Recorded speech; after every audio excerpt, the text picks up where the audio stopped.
morning student, how are you? And today we are going to start our ongoing topic that is related to the legislature. As we have cleared in the previous classes, we have that there are three organs of the government, three major organs like executive, legislature and judiciary. Executive we have cleared in the earlier chapter, and in this chapter we are taking about the legislature. Legislature, as per the norms, this is the main function of this organ, that is to formulate the law for the nation. It is the most strongest body in the government's major organs, and this legislature system have two houses. This system is known as the bicameral system.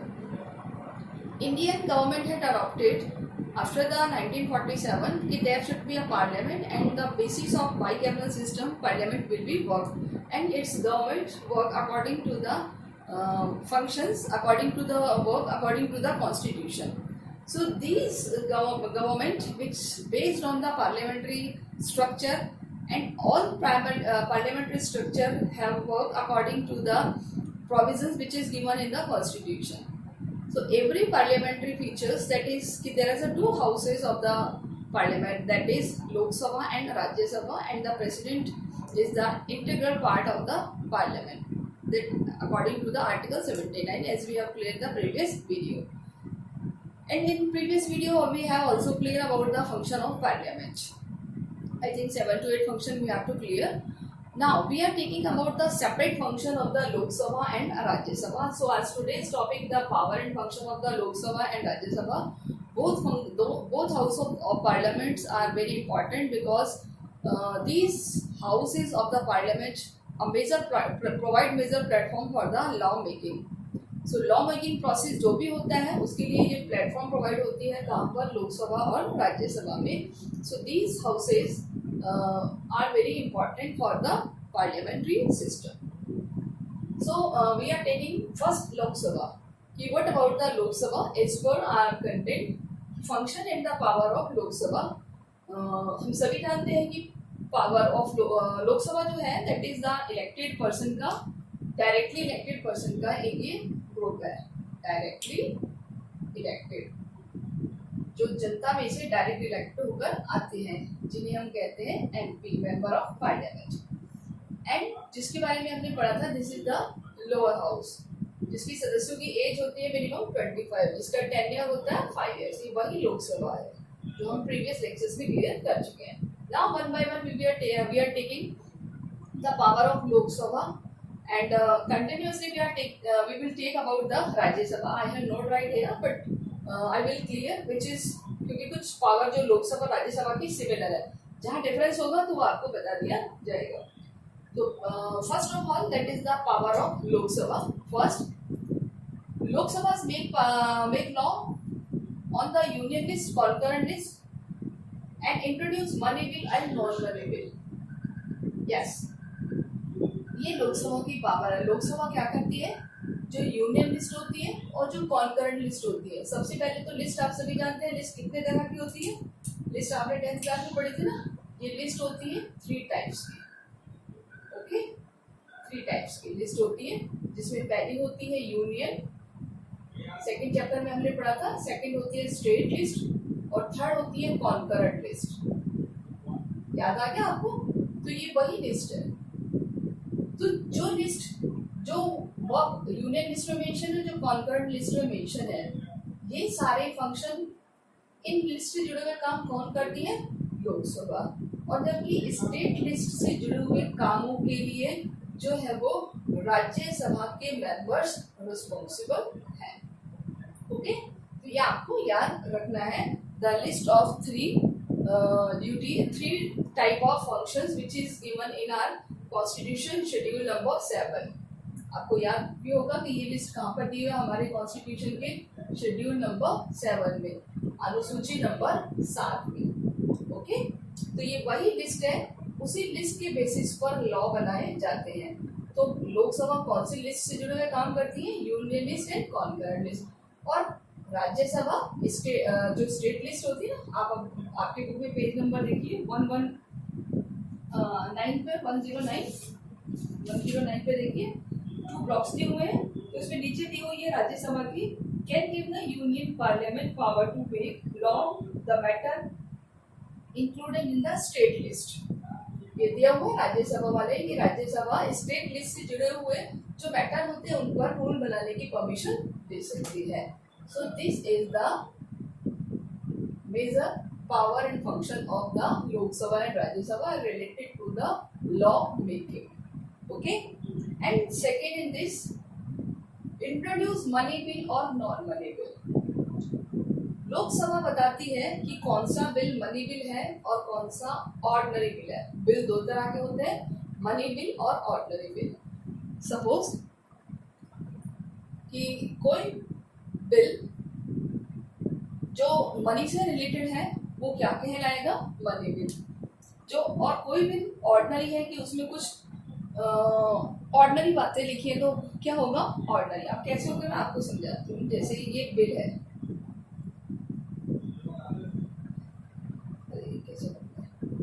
Suppose दो bill है, इसमें related है कोई tax से related policy कि tax को increase करना है, टैक्स बढ़ाना है। एक बिल ये है कि जिसमें किसी स्टेट का नेम चेंज करना है। सपोज ये दो बिल है हमारे पास, अब इनमें से कौन सा बिल मनी बिल है, मनी बिल नो डाउट ये हुआ, क्लियर। ये कौन सा बिल हुआ, मनी बिल। ये कैसा हुआ, ऑर्डिनरी। अब यहाँ पे क्या चीज होती है कि जो मनी बिल होते हैं वो केवल और केवल कहाँ रखे जाते हैं, लोकसभा में। मनी बिल केवल और केवल कहाँ रखे जाएंगे, लोकसभा में। और जो ऑर्डिनरी बिल होते हैं वो कहीं भी रखे जा सकते हैं, बोथ, मतलब लोकसभा में भी और राज्यसभा में भी। ये आपको याद रखना है। ये आपको नजर नहीं आ रहा होगा, मैं यहाँ लिख देती हूँ। यानी कि जो ऑर्डिनरी बिल है वो कहीं पर भी रखा जा सकता है, बोथ, लोकसभा में भी और राज्यसभा में भी। केवल और केवल मनी बिल कहाँ सबसे पहले रखे जाते हैं, लोकसभा में। कहाँ रखे जाते हैं, लोकसभा में। ऑर्डिनरी बिल यानी साधारण बिल कहाँ रखे जाते हैं, चाहे लोकसभा में भी रख सकते हैं और राज्यसभा में भी रख सकते हैं। प्लस किसी बिल को यह बताना कि वह मनी बिल है या नहीं, यानी कि introduce that is bill is related to the money bill और नॉन मनी बिल कौन डिक्लेयर करता है, डिक्लेयर्ड बाय द लोकसभा। ये आपकी बुक में भी दिया हुआ है स्टार्टिंग में, that is can introduce and enact the money and the non-money bill by the लोक सभा। और राज्यसभा केवल क्या कौन से बिल रखती है, ओनली ऑर्डिनरी बिल। ओके, ये आपको याद रखना है।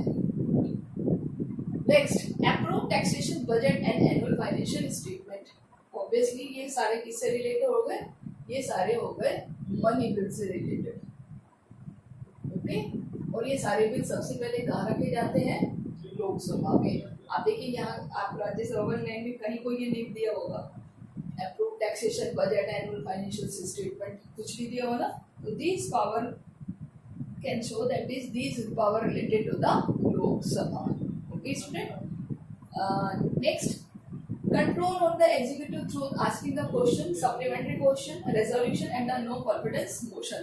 These are the techniques which can get the control on the executive, because executive have the supreme power in the Indian government. They use the real power of the parliament, so it is compulsory to control this organ. So how do they control?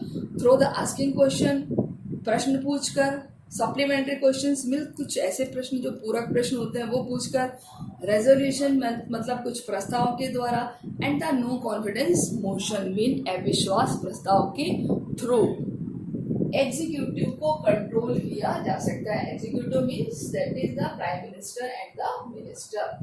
Okay, these are the technique which is used by the parliament through the Lok Sabha और Rajya Sabha board. देखिए यहाँ पर राज्यसभा में भी दिया हुआ, second हम पढ़ेंगे exercise control over the executive by asking question, introducing motion and the resolution, यानी कि दोनों की पावर सेम है थर्ड वाली। ओके, तो मैंने लिखा एक का है बट हम इसको कंबाइंड लेके चलते हैं। तो आपको ऐसे करना है जैसे आपकी बुक में दिया हुआ है, एक साइड लोकसभा एंड दूसरी side Rajya Sabha. Okay, now third that is the amendment in constitution. Constitution में कोई अमेंडमेंट करना है तो कौन करेगा? दोनों करेंगे, बोथ, यानी लोकसभा प्लस राज्यसभा। हमने ये पहले ही पढ़ चुके हैं कि अगर कॉन्स्टिट्यूशन में अमेंडमेंट करना है इंडियन कॉन्स्टिट्यूशन में, तो दोनों सदन यानी लोकसभा और राज्यसभा के मेंबर्स पार्टिसिपेट करेंगे। तो दोनों में सिमिलर दिया हुआ, देखिए राज्यसभा में भी दिया हुआ है, that is approve the constitution amendment. Constitution में अमेंडमेंट होगा तो राज्यसभा से भी पूछा जाएगा। Okay student, next approve the proclaim of the emergency, यानी कि कोई भी जो इमरजेंसी आती है, आर्टिकल 352 हो या 356 हो, उससे रिलेटेड जो पावर है वो केवल जो दी हुई है दैट इज आपके लोकसभा की दी हुई है। बाकी लोकसभा इस सेक्टर में ज़्यादा पावरफुल है कि इमरजेंसी पावर, इमरजेंसी डिक्लेयर करना है तो उसकी घोषणा कौन से हाउस में की जाएगी, वो केवल और केवल कहाँ रखा जाएगा? Only in the Lok Sabha. Rajya Sabha से रिलेटेड इसकी कोई पावर इसमें नहीं दी हुई है। ओके, ये याद रखना है। नेक्स्ट इलेक्शन एंड रिमूव, मैंने ये दोनों लिख दिए, इलेक्शन करना और रिमूव करना, किसको? प्रेसिडेंट, वाइस प्रेसिडेंट एंड जजेस of the high court and supreme court. ये भी दोनों की सिमिलर रिस्पॉन्सिबिलिटी है, लोकसभा प्लस राज्यसभा, ये दोनों का फंक्शन है। जैसे हमने बात की थी ना, जब इलेक्शन होता है प्रेसिडेंट का या वाइस प्रेसिडेंट का, तो कौन पार्टिसिपेट करता है? लोकसभा और राज्यसभा के मेंबर्स।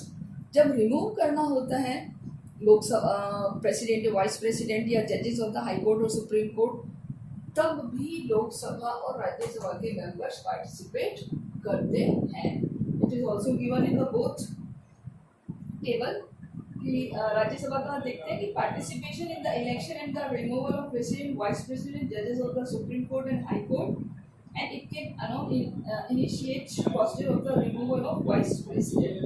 यानी कि अगर केवल वाइस प्रेसिडेंट को रिमूव करना है तो ये राज्यसभा केवल अकेला भी कर सकती है, लेकिन उसमें लोकसभा की भी परमिशन चाहिए। ओके, एंड इधर आपके पास ये दिया हुआ है कि elects the president and vice president and remove judges of supreme court and high court। ये इलेक्ट नहीं करती है जजेस को, केवल क्या करती है? रिमूव करती है। यही हमें याद रखना है। ओके, रिमूव करना है तो रिमूव पार्लियामेंट्री प्रोसीजर्स होंगे, elect through the president advice of prime minister. कौन? जजेस of the high court and the supreme court. This is the procedure. And last, that is the established committees and the commissions and consider their report। Means कि लोकसभा के पास ये extra power है कि जो committees होती हैं उनको एस्टेब्लिश करती है, उनको स्थापित करती है, एंड कमीशंस को बनाती है, एंड कंसिडर देयर रिपोर्ट, उनके रिपोर्ट्स को कंसिडर करती है कि दे आर राइट और no, they have to work or not। So this is the responsibility and function या power of the Lok Sabha and Rajya Sabha। I have write on the board it separately by the power of Lok Sabha, but हमने दोनों को साथ साथ लेके चले हैं, लोकसभा और राज्यसभा को। तो आपको ये सारे ऐसे ब्लॉक में करने हैं, टेबल बनाकर करने हैं, एक side Lok Sabha and another side Rajya Sabha की power. Okay, now in next segment we will start about the some special power of Lok Sabha and Rajya Sabha। In this segment, we will see the special power। Special powers of Rajya Sabha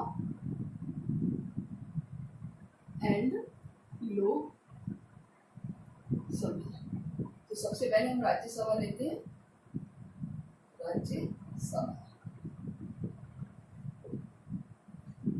वैसे तो लोकसभा और राज्यसभा की power है, अभी हमने clear की है, but in some sector there is a special provisions is given in constitution, that is, and they use this power.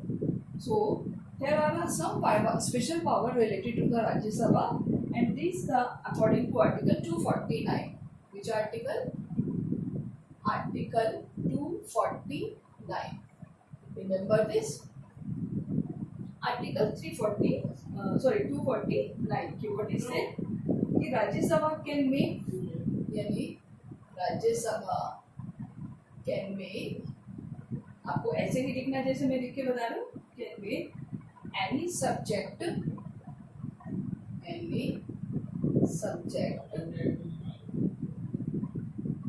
Under state list, under state list, a subject of national importance, a subject of national importance, यानी कि राज्यसभा किसी भी ऐसे matter पर rules बना सकती है जो नेशनल इंपॉर्टेंस का, by 2/3 majority, by 2/3 majority, okay, majority of the members who are present, majority of the members who are present, okay. So Rajya Sabha can make subject, यानी कि राज्यसभा किसी ऐसे सब्जेक्ट पर रूल बना सकती है जो कौन से लिस्ट में आता है, स्टेट लिस्ट में आता है, एंड जो नेशनल इम्पोर्टेंस का हो, ऐसा कोई सब्जेक्ट जो नेशनल इम्पोर्टेंस का हो, और उसमें मेजॉरिटी कितनी चाहिए, 2/3 मेजॉरिटी। तो ये राज्यसभा की स्पेशल पावर है by the article number 249, okay. यानी Rajya Sabha can make any subject under state list a subject of national importance by 2/3 majority of the members who are present, okay, yani voting. Now second is article 312. आपको ये दोनों questions करने होंगे। What is the special power of Rajya Sabha? तो 2 types की power होती है special power of Rajya Sabha. सबसे पहले article 249, now article 312. Rajya Sabha has the right, Rajya Sabha has the right give power of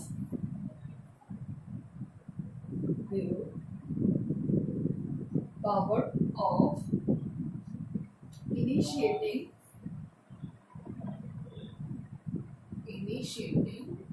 a new all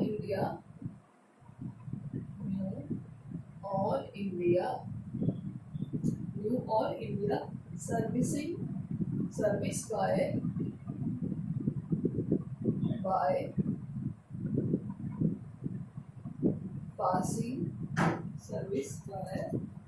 passing the proposal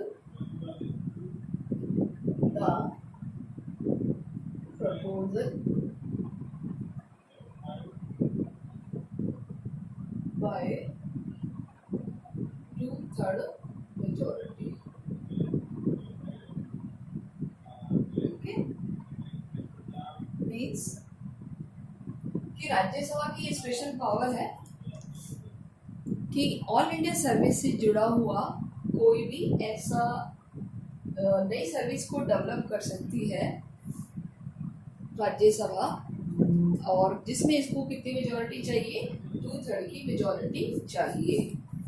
यानी Rajya Sabha have to power to initiate the new all India services by passing and proposal by 2/3 majority, okay student. These are the special power of Rajya Sabha. अब हम बात करते हैं special power of Lok Sabha. अब लोकसभा की special power क्या होगी? Okay, so what is the special power of Lok Sabha? That is कि लोकसभा से रिलेटेड जो है only money bill keep in Lok Sabha, यानी कि money bill keep only in, only यहाँ आएगा, only in Lok Sabha. Money bill keep only in Lok Sabha. Lok Sabha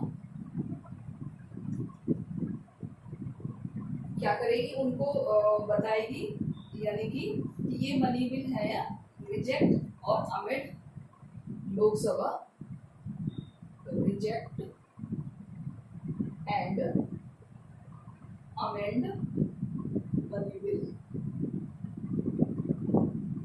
amend money bill, यानी लोकसभा ही उन मनी बिल को रिजेक्ट कर सकती है या उसमें कोई अमेंडमेंट कर सकती है। ओके, जब ये यहाँ से रिजेक्ट हो जाता है या पास हो जाता है या अमेंडमेंट हो जाता है मनी बिल में, तो ये कहाँ पर भेजा जाता है? राज्यसभा में। राज्यसभा मनी बिल को कितने दिनों तक रोक सकती है? मनी बिल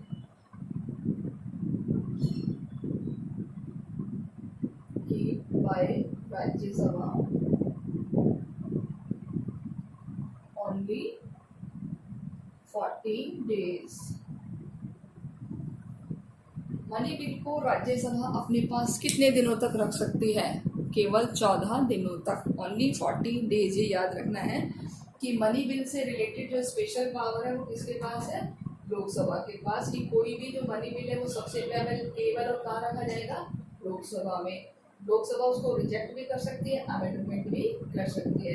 देन उसको कहाँ भेजा जाता है? राज्यसभा में। राज्यसभा उसको अपने पास कितने दिनों तक रोक सकती है? Only 40 days।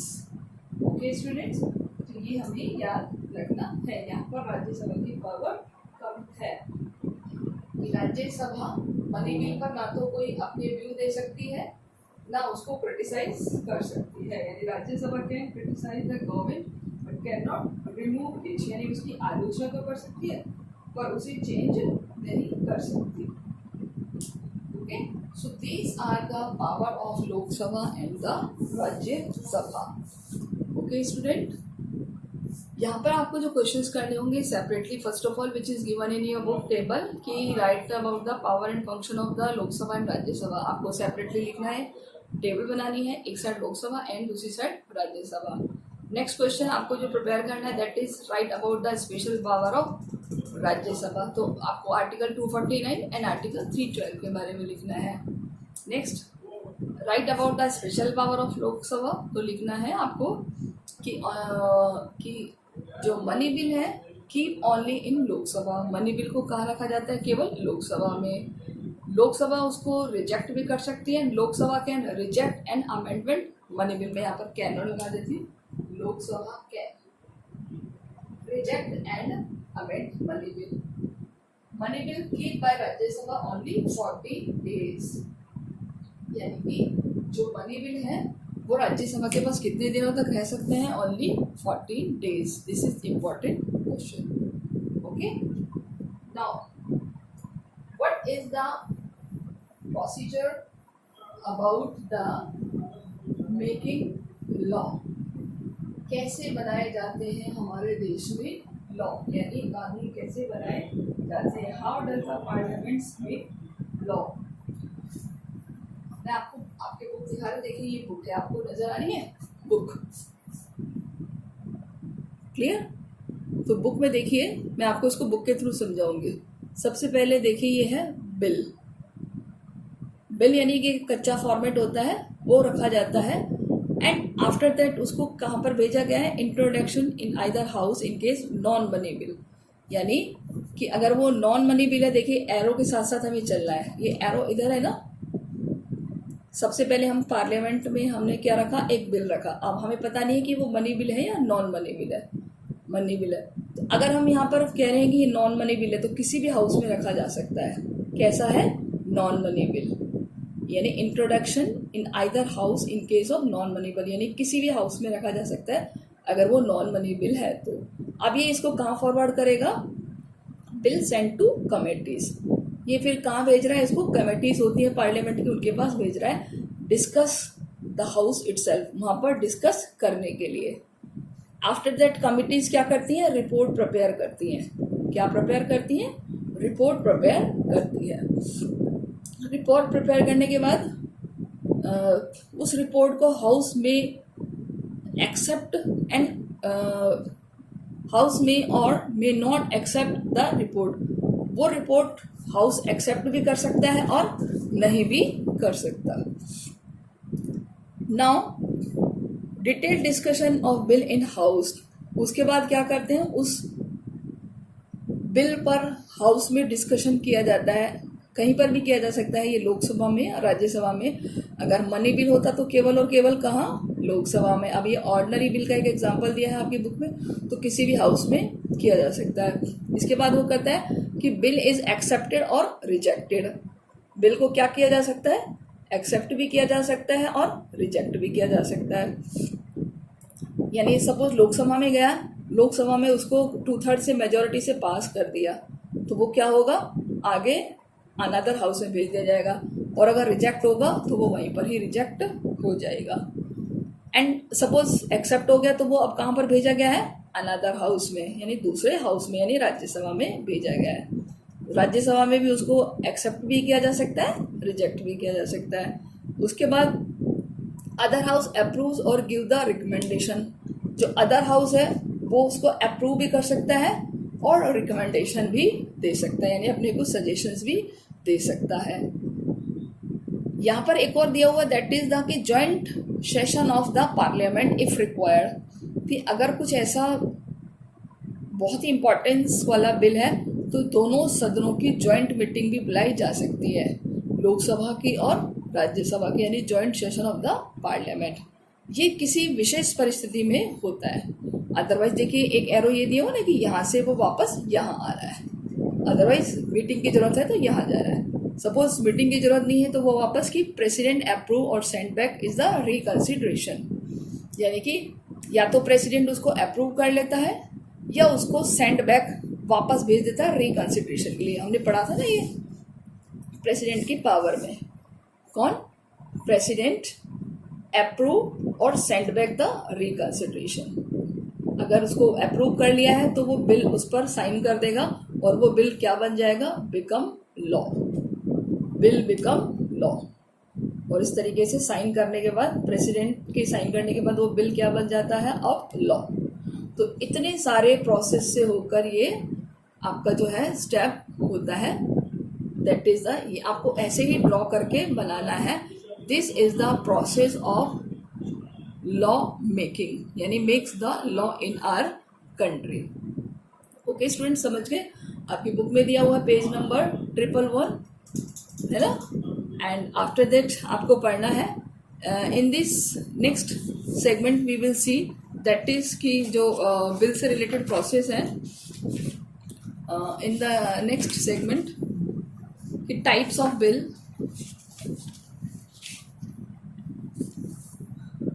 these government bill and the private members bill। Government bill, private members bill. यहाँ पर लिखा हुआ है कि इनमें एक डिफरेंस होता है कि when a non minister propose a bill it is called a private member bill, और bill propose by a minister it is known as the government bill. यानी किसी मंत्री के थ्रू या कोई मंत्री नहीं है, उसका कोई एक्स्ट्रा अदर पर्सन है, उसके थ्रू बिल रखा जाता है तो उसको क्या कहा जाता है, गवर्नमेंट बिल और प्राइवेट बिल। अब वो बिल मनी बिल भी हो सकता है और नॉन मनी बिल भी हो सकता है, तो ये डिसाइड करेगा लोकसभा, और वो ऑर्डिनरी बिल भी हो सकता है। ओके स्टूडेंट, तो इस तरीके से आपको ये बिल प्रिपेयर करने हैं, एक प्रोसेस प्रिपेयर करनी, that is related to the private and the government bill. And other than आपके जो इसमें बुक में और है वो एक्स्ट्रा दिया हुआ है. Okay, in next segment we will study about the next that is how does the parliament control on executive, कि पार्लियामेंट एग्जीक्यूटिव पे कैसे कंट्रोल करती है. तो आई थिंक आपको ये समझ में आ गया होगा. आज के लिए इतना ही, बाकी का हम कल पढ़ते हैं. Okay, thank you students.